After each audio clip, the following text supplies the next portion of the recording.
It's time once again for the Real People Multi-Game Solitaire Mega Tournament. I was noticing the ties of both of our players here. We have the tie of an electronic technician, and we have the tie of a human services project manager. The tie of an electronic technician and the tie of a human services project manager. Very different ties, but they have some similarities. One, they're thin ties, if you notice. They both seem to be about the same width, and also they're both loose. So there's some definite similarities between these two. They both have collars, different types of collars, however, and they both are the smirking sort. They both enjoy smiling. I know they're getting their picture taken, but not in many of the Real People cards. They're not smiling in this way, this sort of closed mouth type of smile. So what can we draw from that, this loose tie? Maybe they are looser individuals, which I think is true. I mean, Mooney definitely seems like he enjoys having fun, and you know, that's kind of his main motivator. And also Red Tomato. Then, as I said before, they're both adventurous sorts. They both like to adventure, and they both pride themselves on their own uniqueness, their own humanity.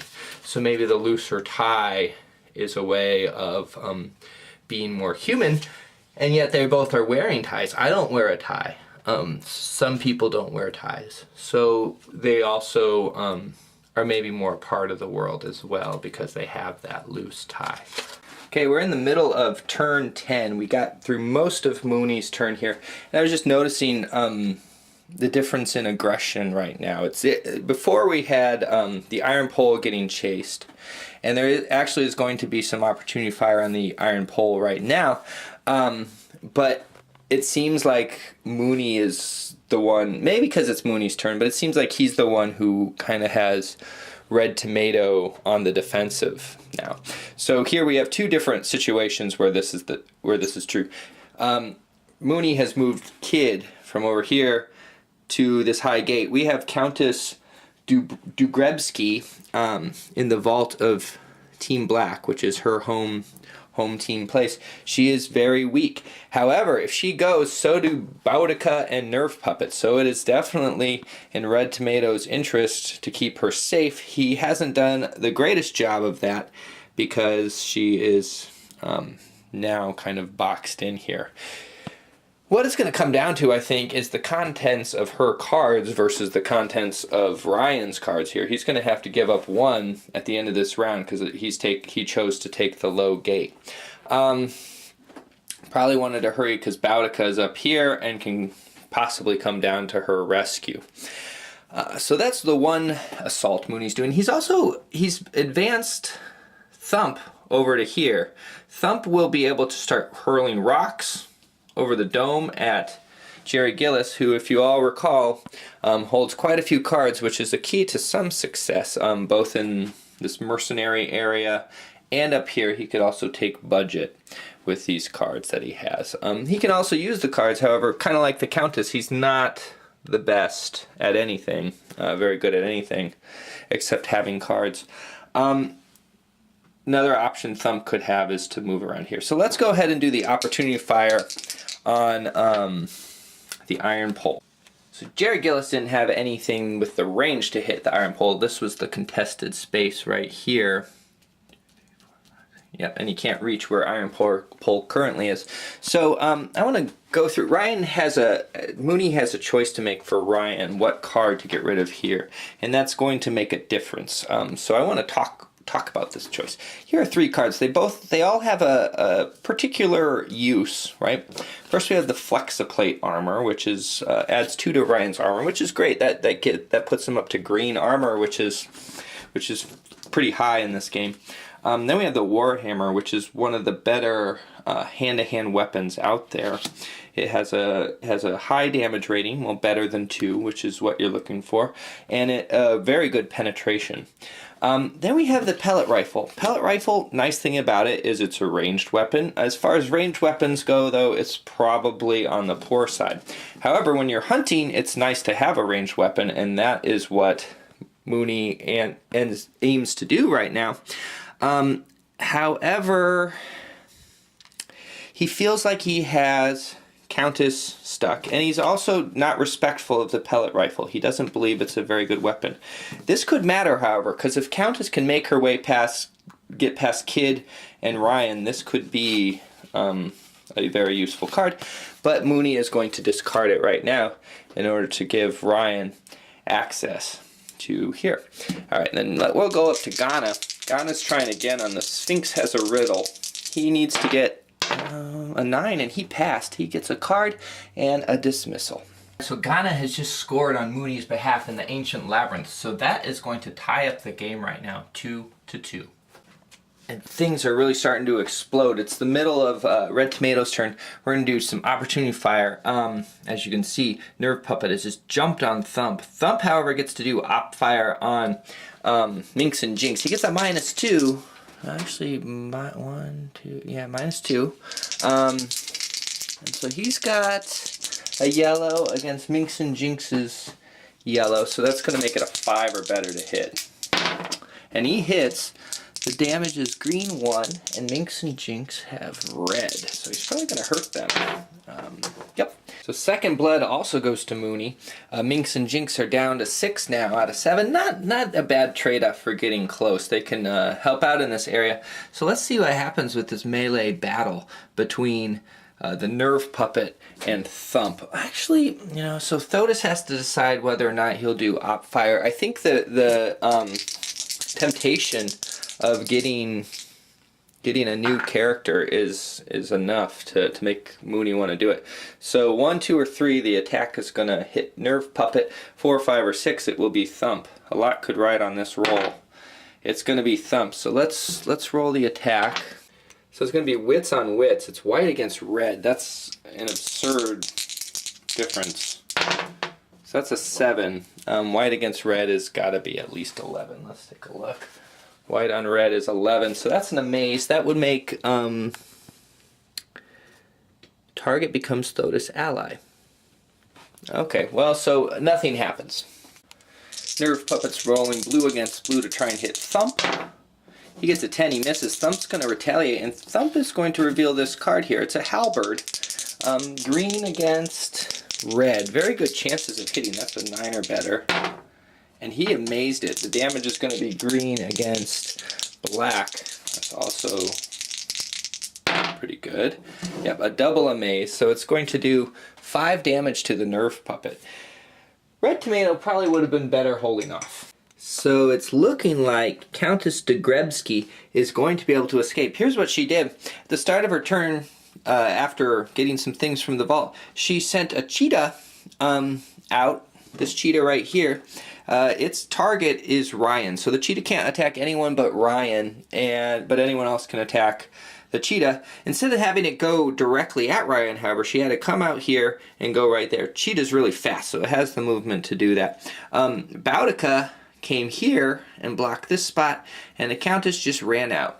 Now, Ryan, not having any sort of ranged weapon, was unable to shoot her. And so that's unfortunate for him, but at least he has access to the team base if he's willing to contend with Boudica possibly coming in. And then he also has this cheetah to deal with.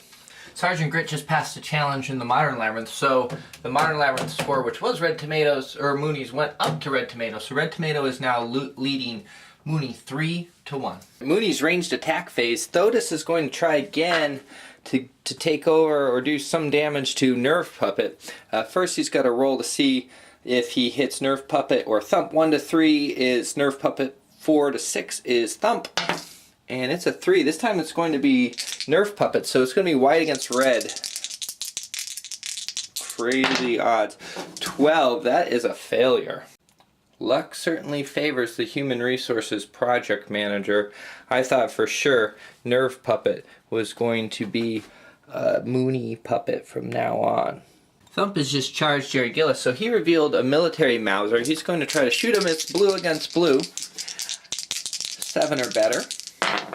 And that's a 9. That's a miss. So that the two are now going to be engaged in melee combat. And let's see if he has any cards that will help him. He does not. It's going to be green against Jerry Gillis's blue. That's an 8 or better to hit him. And he missed. That is very lucky for Jerry Gillis. Jerry Gillis is going to try and hit him back. And he hit. Can he penetrate with his very weak punch? I don't know. He squeaked it, so it's going to do nothing. In other Mooney news, he moved Rizzik the Red to his vault there. Ghana the Mimic moved in the space with Thotis, perhaps to try and protect him from Nerve Puppet. Not that Nerve Puppet has been much of a danger thus far, but there are also some more Red Tomato characters coming in from the north. Down here, this very interesting situation. Here's how Ryan, Mooney had Ryan deal with the appearance of the Cheetah. He darted to the vault. I think he's going to take advantage of being in the base while he's there. Kid stayed still. If he moved, he would have risked some opportunity fire, and also by staying there, he kind of forces some protection, forces Boudica to stay and protect the Countess rather than come in on Ryan. Today is Thump's birthday. Red Tomato just gifted him with the opportunity to throw not one but two rocks, one at the Nerve Puppet, who very wisely got out of the way of another mind control blast from Thotis. He probably wasn't going to be lucky enough to remain outside of Mooney's control for much longer. And the other one he gets to throw at Jerry Gillis, who ran away, also I think somewhat wisely. Alright, so against, it's going to be yellow against black, or I guess they call it purple. It doesn't really look purple to me. 11 or better. And that's a 4, that's an amaze. And then, what, green against purple, which is 10 or better. 11, so that's going to be a failure. He doesn't damage the Nerve Puppet. Nerve Puppet is a very lucky puppet. Alright, so yellow against green, and he hits Jerry Gillis. The damage is going to be green against, that's +2, green. And 4, so that will damage Jerry Gillis for 1. Moving down south, we see that Countess Degrebsky is getting out of the way along with Jerry Gillis. See, the two escapees are getting kind of close to each other. What's more interesting, though, is what Boudica did. He's hanging out in this building there, sort of has Kid trapped. Kid can definitely not get in the high gate ever in his entire life. So he's going to either have to move or just be a sitting target on his next turn. What I'm really excited for, though, is the Cheetah versus the Investigator battle. So let's do that melee fight right now. It's going to be, let the Cheetah go first because he's faster. Though it's technically simultaneous. Green against green, 7 or better. He dodged the Cheetah, and now it's going to be blue against yellow. 5 or better. Oh, he hit him with a 5. He's going to, he should have revealed this first, I think. He's going to reveal this Warhammer.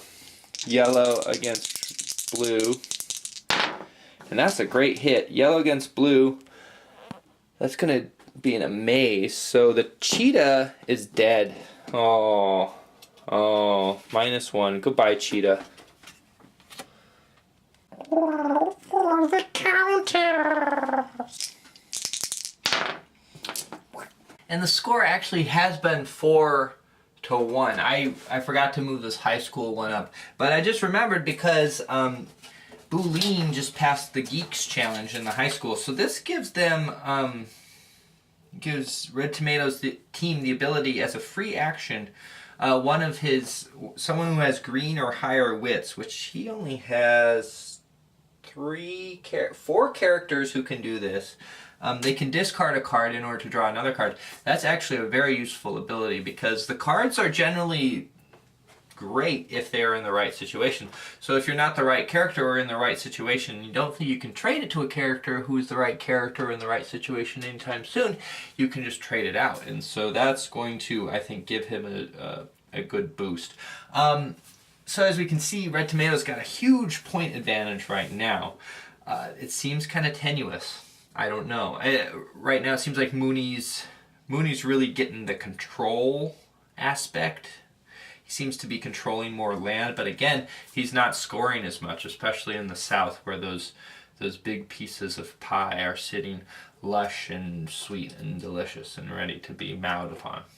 I forgot to dismiss Ryan before, so he probably shouldn't have been able to kill that cheetah, but I'm not going to go back. We'll just dismissed him and had him go up here, because he rolled a 1, and then he made some trades. Lots of trades happening on Mooney's turn. He finished his turn. Kid made a break for it, didn't get shot, so he got, things are going well for him. Other than that, mostly just a lot of trades. Thump is going to fight Nerve Puppet, though, so we'll do that right now. Green against red, that's a hit, and the damage is going to, again, be green against purple. And that is in a mace, so that's going to be +1 to the damage. That's going to hit it for 5. And that gives Nerve Puppet 2 left. Nerve Puppet is just a meat bag. Blue against blue for Nerve Puppet's retaliatory strike, and Nerve Puppet missed. Well, I just heard my wife and son home from a shopping trip, so we're going to have to stop in the middle of turn 12, which is kind of an awkward place to stop. But that's where we're going to have to be. It's Red Tomato. I think a lot is going to hinge on this middle area here. If Mooney can make this payoff, this kind of focusing of resources here pay off, then perhaps he can turn it around for himself. He's got some promising things. Rizik the Red just got equipped and is heading up there. Ryan is now there. There's a lot of enemies there. Thump is taking out Nerve Puppet, but Nerve Puppet's not a real character. He's a henchman, so it's not going to give him a point to defeat Nerve Puppet. It's just going to get something out of the way. If I were playing, I probably would just ignore Nerve Puppet, but I think Mooney likes to be able to beat up on something. Alright, so I gotta go.